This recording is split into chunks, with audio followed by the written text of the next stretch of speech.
big problem when it comes to creating products is for the person who doesn't have something to fall back on and say, Right. oh, I'll go take these audios and I'll transcribe them. Like, that's all great, and that's the quickest way. But, somebody brand new, hey, I don't have anything. But, when somebody says they don't have anything, they've actually already got it. I mean, it's all inside of us. It's already inside their mind.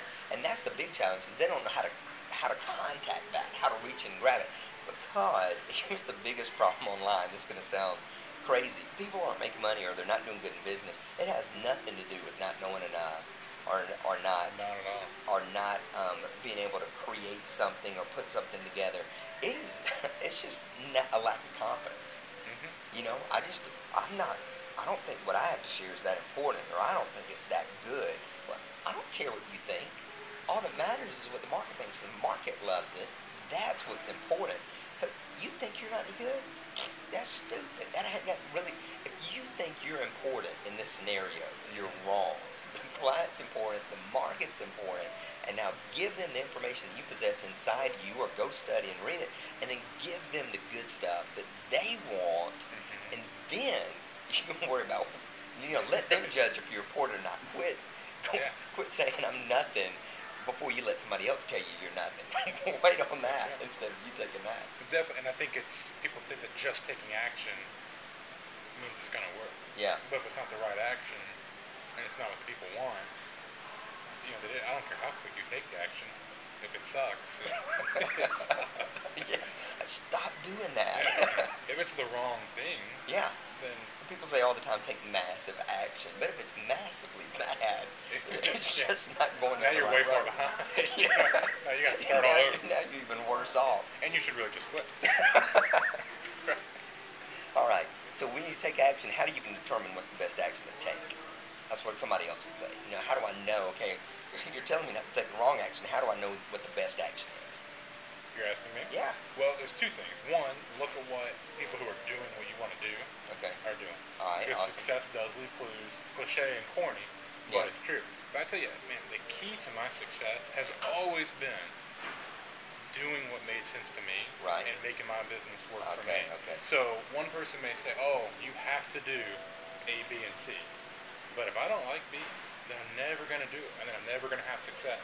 So I got to find a way that I can do A and C and do something else other than B, and make it work for me. Then you're taking the right action, because whatever it is you're doing, as long as it's going to work for you, then you're going to have success. Because here's what happens. Let's say that some guru over here tells you, hey, here's the 10 steps to have success in whatever niche you're in, and you don't feel comfortable doing 9 and 10, you'll never do 1 through 8, ever.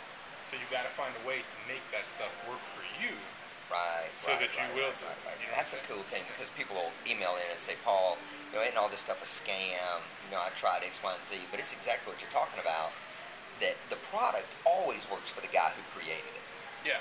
It's tailored for him. Absolutely. It's his wiring. It's his personality. Exactly. It's his experience. It's his knowledge. So you come alongside and you buy this product and you're like, dude, I'm going to do the $10 million that they did. Well, it's not going to happen.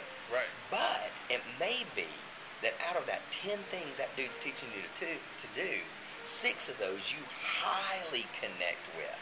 Absolutely. Man, adopt those 6. Forget the 4, trash those, and jump on the bandwagon with the stuff that really matches you. That's exactly right. Because, again, if they see anything in the system that they're uncomfortable doing, or takes money to do, or is out of their comfort zone, forget it. They're immediately discouraged, so they're not going to buy another product from that person, and they're never going to take action on the one that they just bought. If one thing about it makes it difficult for them, they're done. So you got to help people understand, hey, if you want to be successful, it's not just, follow this blueprint. Make that blueprint work for you. Ooh, I love it. You know what? I'll give you a great example. When I was in real estate, part of the process and the system that I was following was making phone calls. I didn't want to make phone calls. And I was not having success until I finally agreed, hey, you know what? I'll find somebody else to do it. It may be early, but I'll make someone else make the phone call. All right, the step works. It's just not going to be my step. I'm going to give this step to somebody else. A proven strategy is a proven strategy. It just may not be right for me. Right. And if I don't want to do it, I will go out of my way to make sure I don't have to do I'm something. allergic to that step. However, because the things that we hate to do, there's always somebody that loves to do it. Sure. Hey, the best advice I've ever been given was to take everything in your business you don't like and delegate it. Amen. If you're not good at it or you don't like doing it, Right. don't. Don't. You know, everyone says, hey, spend your time doing what's most productive, like Right. what's the most dollar productive activity. Yeah. That's great, but also what's the most fun? Absolutely. Because if you're doing what you hate, you might as well go get a job. You know, how horrible would that be? Hey, and there's plenty of people doing what they hate. Yeah, And most making, people. making peanuts and they're angry. Yeah, That slide's taken, so let's Yeah. jump into the fun slide.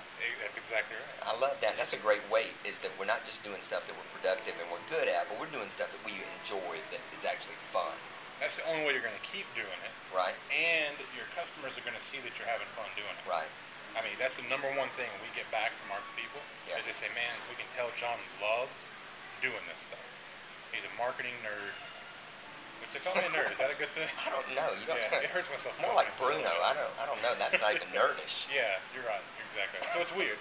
But they're like, hey, you know, they see how passionate I am about it. Right. Because it's fun. To me, Yeah. it's not work.